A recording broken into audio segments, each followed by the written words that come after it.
Là, ce que nous pouvons faire, nous pouvons casser les participants en groupe pour nous travailler la restitution. ONG Cut et plaisir partenaire ti faire une recherche sur les gens qui vivent avec VIH/SIDA, ban injectés à la drogue, ban travailleurs du sexe et communauté LGBT entre autres. Sa recherche là tient pour l'objectif pour comprendre les facteurs qui affectent la vie sociale et psychologique, ce qui nous appelle la population prioritaire. Cette étude là est financée par Mauritius Research and Innovation Council.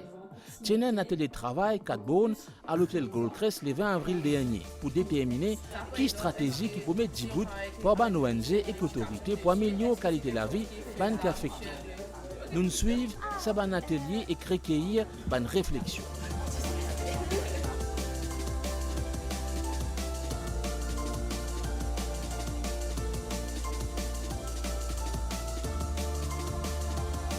Beaucoup d'ONG qui ont c'est même la liste. Donc, nous avons commencé à identifier ça. Nous aussi proposons, là pour l'instant, c'est que nous avons fait en fait c'est un team building inter-ONG qui longtemps tu peux faire, mais nous n'avons pas fait. Donc, nous avons fait un team building pour vraiment renforcer sa lien collaboration qui est là entre toutes les ONG.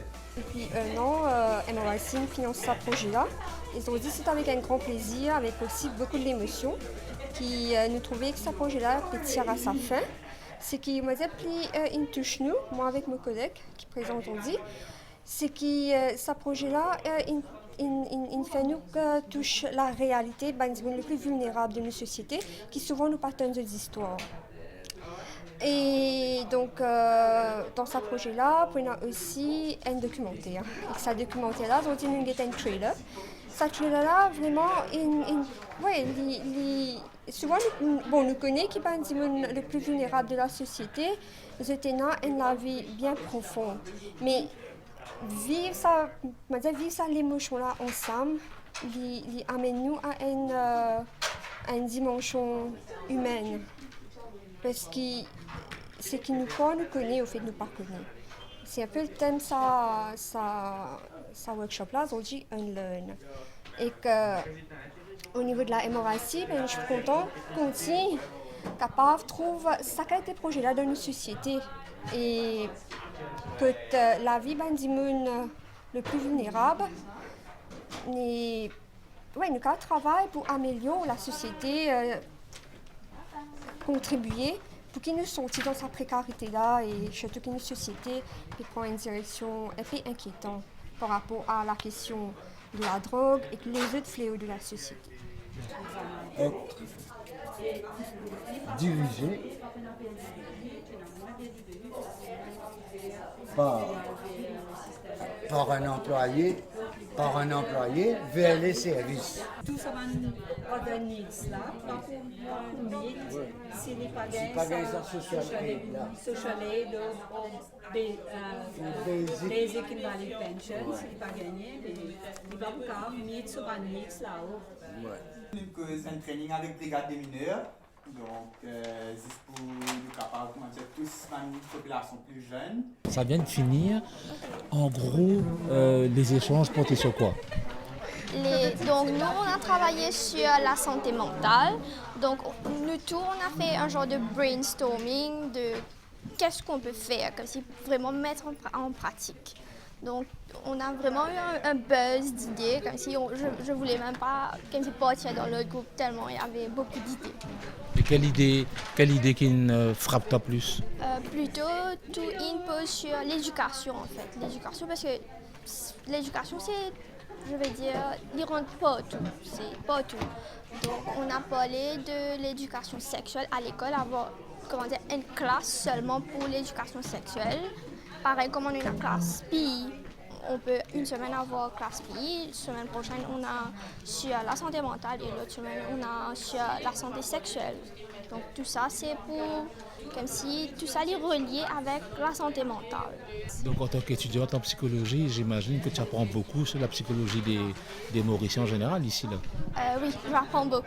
Et surtout, je suis seulement en deuxième année, donc j'apprends vraiment beaucoup, plus que j'apprenais en classe. À un certain niveau, la personne sort d'un cercle, d'un cadre, qui est ce cadre familial, ce cadre avec la famille, son entourage proche. Parce qu'à travers la recherche, on a remarqué que beaucoup de ces gens-là, en fait, cette famille même exclut en premier, ensuite cette atterrit ailleurs et là cette fait face à l'exclusion sur un autre niveau. Le temps qu'arrive le prochain groupe, en quelques mots, comment se portent les débats ici? Très bien, très bien, c'est très intéressant.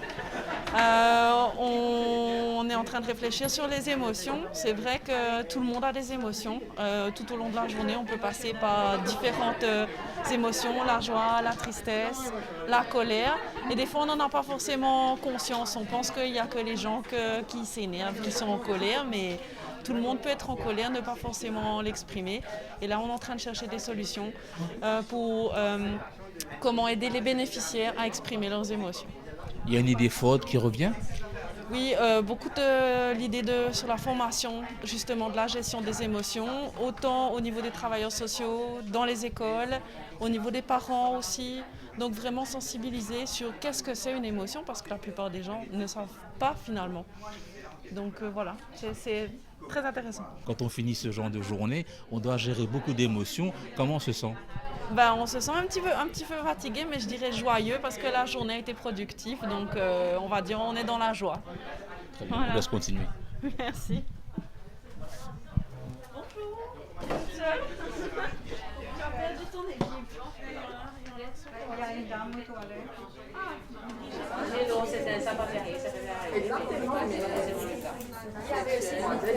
Chacun à différents niveaux capable d'amener un certain impact. Donc, il est capable, disons, au niveau individuel, il est capable au niveau collaboration, il est capable au niveau communautaire, il est capable au niveau national, policy making, il monte, il nous élève à différents niveaux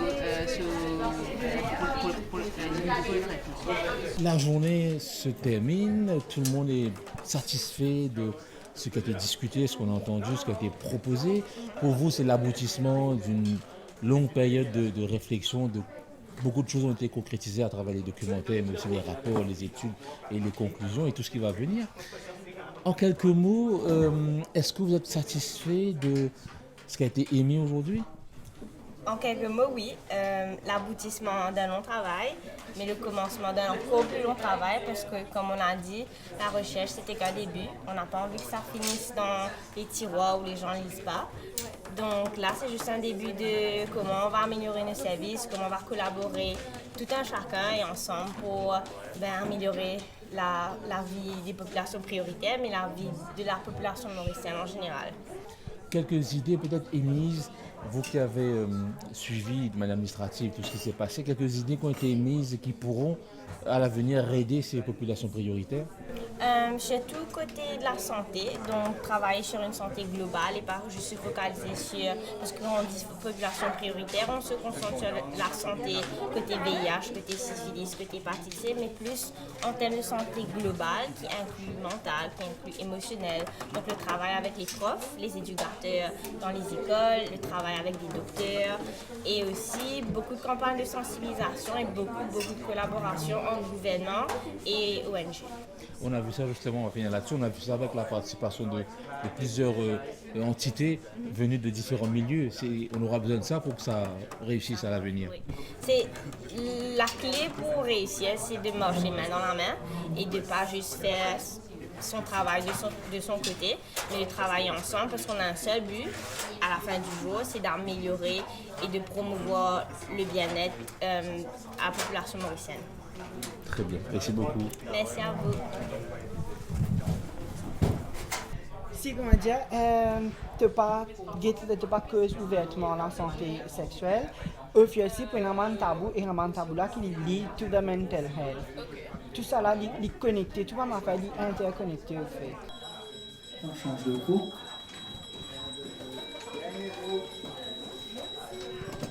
Merci beaucoup. Motiva depuis le commencement de l'étude en tant que personne ressource pour la recherche. Et c'était un point pour tourner un succès parce que c'est un point que nous tous travailler ensemble pour questionner ce qui nous fait, pour nous ban usagers à la fin et prendre un way forward for the betterment ensemble. Et c'est ça qui se lie au faisceau. C'est ça plus frappant. Qui motive ou l'engagement dans le social?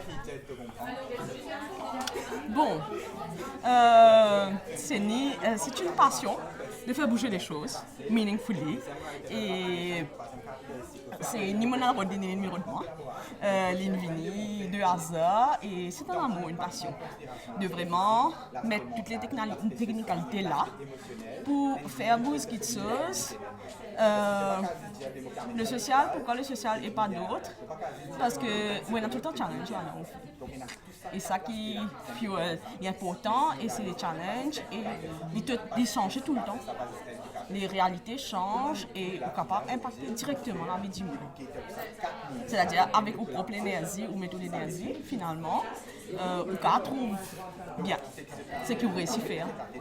Vous satisfait? Il y a encore à faire. Il y a encore à faire. Très bien, bon, les soirs continuent de brainstormer.